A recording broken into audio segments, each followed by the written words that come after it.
Halo, assalamualaikum. Dulu pernah beli, jual, kemudian turun lagi, dan saya beli lagi buat menuntaskan kepenasaran sama smartphone ini. Kebetulan dulu setelah unboxing kurang dapat feels-nya karena terlalu bulky dulu kerasanya. Cuma sekarang ada satu fitur yang penasaran pengen saya cek di sini ada atau enggak. Jadi smartphone ini dilepas di Indonesia dengan harga resmi di awal pas launching itu 6 juta kurang 1.000 ya. Sekarang sudah banyak yang jual di toko online di harga 5 juta kurang 1.000. Dan saya bisa mendapatkannya di angka 4,5 juta. Ini yang warna biru. Oke, sudah bisa nebak 4,5 juta warna biru smartphone apa? Ya, sudah hampir terbuka dan ini dia smartphone yang sudah mau hadir seri penerusnya. Realme 12 Pro Plus 5G. Kalau ngelihat segelnya, nanti kita cek ya, segelnya udah kebuka atau belum. Tapi yang jelas ini warna biru kapal selam, RAM 8GB, storage 256GB, yang harga resminya dulu Rp5.999.000. Saya dapat lebih hemat 1,5 juta. Mungkin Realme juga udah ancang-ancang buat nurunin harganya kali ya, karena biar ngasih space buat seri baru. Seri baru ada Realme 13 yang 4G, pakai Snapdragon 685. Si gaming bintang 5 katanya, saya belum coba. Tapi yang jelas ini menarik karena sudah pakai lensa periscope, yang maksudnya yang 12 Pro 5G ini ya. Kemudian sensornya Sony IMX890, OIS kamera, periskopnya juga ada OIS. Kalau chipset mungkin bukan yang paling powerful di kelas harga segini, dimana kamu bisa beli juga Vivo V30 dengan Snapdragon 7 Gen 3 ya, atau iQOO Z9 di harga 4-5 jutaan dengan harga setara, dapat prosesor yang lebih kencang, yang lebih baru. Kemudian yang ini punya layar curve 120 Hz dan apa lagi ya? Yuk kita cek aja lagi. Biasanya saya juga udah pada lupa apa yang dia paling senangi. Enggak. Apa yang pernah saya unbox dulu. Dulu beli second, ini beli baru.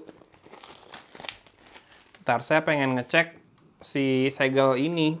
Kayaknya sih masih segel bener ya. Yuk kita sobek segelnya. Karena kadang kalau lebih murah ada kemungkinan sudah diaktifasi seller buat klaim bonus duluan. Jadi dia jual lebih murah dengan kompensasi dia udah dapat bonus penjualannya duluan ya. Mungkin buat menuhin target. Magic ada satu kompartemen atau partisi di sisi atas yang harusnya ada soft case-nya, bening seperti ini. Kemudian ada petunjuk penggunaan, jadi modelnya adalah RMX 3840, ada NFC, oke. Kemudian ada kartu jaminan atau kartu garansi ya. Service centernya masih di Pajajaran nggak sih kalau di Bandung? Kalau masih berarti, oh BEC. Udah beda ya, udah misah sama service centernya Oppo. Kayaknya udah lama deh ya, kenapa saya kayak baru lagi. Kemudian ini ada SIM tray ejector. Seperti itu bentuknya, dan ini dia soft case-nya. Kamera bumpnya sangat menonjol, tren zaman sekarang, pada bulat-bulat dengan pinggiran ala luxury watch ya, ala jam tangan mewah. Nih, seperti ini warna biru kapal selamnya. Lalu di sini ada kabel data atau kabel Type-C, Type-A to Type-C. Kabel data atau kabel charging maksudnya. Ya. Kemudian dapat kepala charger Super VOOC yang berapa watt ini? 67 watt Super VOOC-nya. Tapi biasanya sekarang juga udah pada support power delivery sih. Mudah-mudahan power delivery-nya 3.0 ya, yang bisa sampai 30 watt. Nggak cuma 18 atau 20 watt saja. Dan ya, ini dia. Smartphone-nya ada sedikit putih-putih, kayak pernah dipegang, tapi sangat mungkin juga dari pabriknya. Nanti mau saya cek deh emailnya ya di website Realme untuk garansinya, dan kalau sudah saya munculkan di layar. Desainnya silakan dicermati kembali, walaupun pernah saya unbox. Nah, ini masih ada pola strip, diamond strip ya, membelah tengahnya dengan warna emas. Kemudian ini dia luxury watch frame-nya. Di frame kameranya bulat, bundar, lingkaran frame kameranya dengan 3 kamera dan 1 buah hiasan saja. Yang paling kanan bawah, kanan bawah ini cuma pemanis saja biar genap sepertinya. Kalau layout kamera, saya lebih suka yang Realme 11 kemarin. 11 series ya, lebih manis menurut saya. Kalau ini agak maksa gitu, 2x2 di dalam lingkaran. Kalau mau yang kayak Diamond, kayak Oppo malah lebih masuk menurut saya ya. Kemudian di sini ada LED flash, two tone, 120x kamera ini apa maksudnya zoomnya kali ya, 120 kali zoom. Di sisi kanan bisa dilihat frame-nya, warnanya gold juga. Sebetulnya saya lebih suka frame chrome atau black. Kalau harus glossy seperti ini, gold masih terlalu feminim kalau kata saya. Tapi ini warna royal memang, biru navy dengan kombinasi gold seperti ini. Di sisi atas frame-nya dipangkas, ada ini mikrofon kedua, ya bolong soalnya, jadi bukan infrared blaster sayangnya, dan ada speaker grill ya buat stereo loudspeakernya. Di sisi kiri tidak ada apa-apa, layarnya curve, frame-nya tipis, back cover-nya curve juga. Tidak semua orang suka dengan bentuk curve seperti ini. Kalau saya mah netral-netral aja. Curve suka, flat suka, tergantung lah ngasihnya apa. Kalau flat kerasa lebih solid, lebih mewah kayak kalau pegang iPhone gitu ya. Kalau ini kerasa mewah juga, lebih curvy, lebih ergonomis. Mungkin kekhawatirannya di lengkungan layar ini kalau kepentok ya. Sisi bawah ada SIM tray, mikrofon, port Type-C, dan speaker grill berupa 4 buah strip. Yuk kita buka dulu SIM tray-nya. Harusnya ini dual SIM tanpa slot micro SD. Karena dia juga jualan yang varian RAM 12 dengan storage 512 ya. Buat yang nggak cukup 256.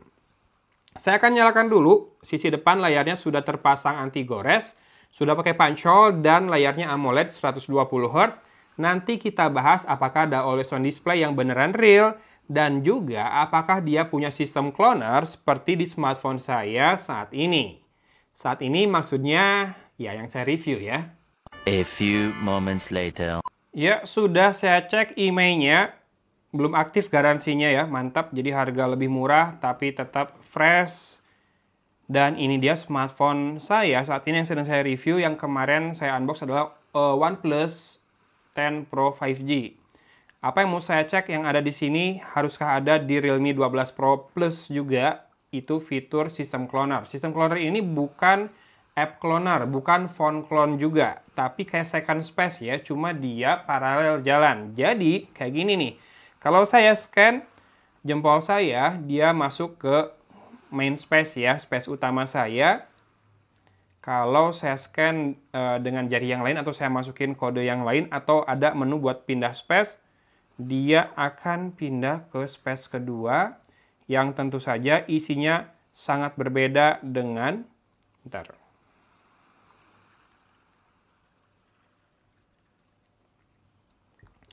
sangat berbeda atau benar-benar berbeda dengan space yang utama tadi. Ini kayak punya home screen sendiri, menu sendiri, daftar aplikasi sendiri, akun-akun sendiri. Saya gunakan untuk mengamankan akun Google saya yang penting-penting ya. Nah, karena itu saya temukan pertama ada di ColorOS pas nyoba Oppo Find X5 Pro. Ternyata di OxygenOS juga ada. Harusnya di Realme UI yang merupakan turunan dari ColorOS juga ada. Saya setup fingerprint tadi udah. Kemudian kita akan cek di setting. Dia adanya di menu Security and Privacy dan di paling bawah. Sistem cloner ada ternyata. Ya, saya udah dapat jawaban ini dari balasan DM di IG sih dari teman-teman yang saya tanya ya waktu itu ya. Banyak, ada beberapa yang balas dan nyebutin sistem cloner ada juga kok di Realme UI.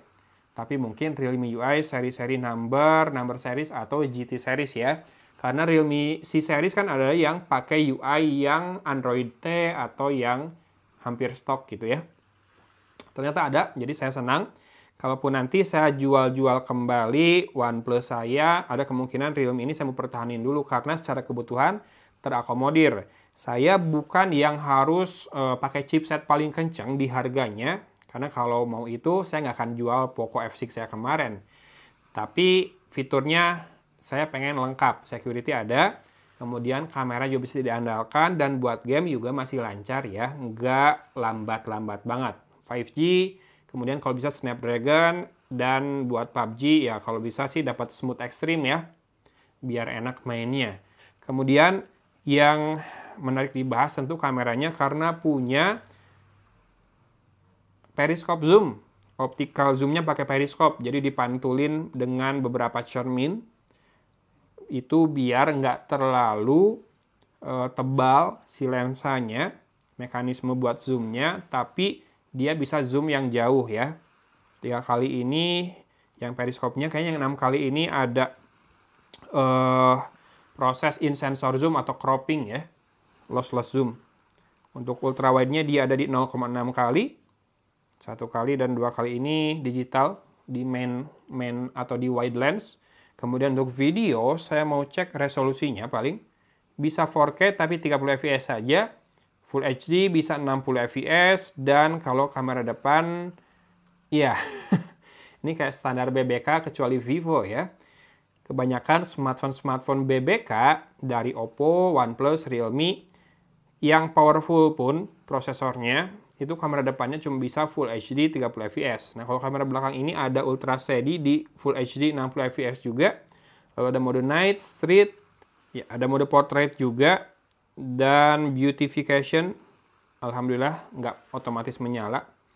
Dan ada filter juga, walaupun filternya ini nggak ada label dari brand kamera kayak Oppo atau OnePlus ya, yang pakai Hasselblad. Sisanya ada Pro, Pano, High Res, Time Lapse, Slow Motion, Movie, Long Exposure, Dual View Video, Text Scanner, Tilt Shift, Group Portrait, dan Stereo Mode. Yang Pro ini hanya buat kamera belakang, hanya buat foto, nggak bisa video, tapi bisa di lensa manapun. Ya, di lensa ultrawide fokusnya fix. ISO-nya dari 100 sampai dengan 6400 cukup lega. Kalau sampai 50 paling bawah itu lebih lega lagi. Di beberapa smartphone ada yang kayak gitu. Dan shutter speed-nya 1/8000 sampai dengan 30 detik. Mantap, udah cukup banget buat konten atau buat ambil foto-foto yang rada ekstrim di low lights, light painting atau Moto Milky Way kali ya. Saya belum pernah melakukannya soalnya. Nah, paling saya mau cek yang FinEasy ini bukan aplikasi pinjol ternyata ya. Saya coba udah search, dia tuh kayak financial planner, tapi nggak tahu nanti dari services financial planner-nya ini ngarahnya ke mana, ke asuransi kah, ke finance atau pinjaman kah, atau gimana, saya belum tahu. Tapi yang jelas ini memang nggak bisa dihapus, jadi paling di-disable aja. Lalu sisanya, nih ada Opinjam yang saya sesalkan dari Realme UI, tapi bisa di-uninstall ya, dengan mudah. Ya, sisanya ada Tokopedia, Tomoro, dan lain-lain lah. Mudah-mudahan setelah connect internet juga nggak nambah, karena biasanya suka nambah jadi ada kami. Ya udahlah, pokoknya di sini saya berpesan ke teman-teman, hindari pinjol ya. Udah dapat belum SMS dari Kominfo tentang himbauan atau anjuran untuk menjauhi pinjol? Oke, ini dia Realme 20 Pro Plus 5G. Sekarang sudah banyak turun harganya. Dari sejak launching udah sejutaan. Kalau kamu beruntung kayak saya, ada yang jual 4,5 dan masih bisa dipotong diskon kemarin. Pas 88, potong diskonnya 8%. Ya. Tapi pas habis belanja ini ada yang diskon 10% tuh. Tapi ya sudahlah, disyukuri saja. Diskon 8% juga udah mantap banget. Ya, kalau kamu tertarik juga memilikinya, saya akan taruh linknya di deskripsi. Atau saya taruh link seller tempat saya beli, siapa tahu mau ngebok-ngebok di sana. Ada smartphone murah lagi. Hatur nuhun sudah nemenin saya unboxing. Ini tetap seperti biasa buat bukti pembelian di Tokopedia. Ya, gitu aja berarti ya untuk saat ini. Ini mau saya keep dulu smartphone-nya. Dari Kota Cimahi, Algon pamit undur diri. Wassalamualaikum warahmatullahi wabarakatuh.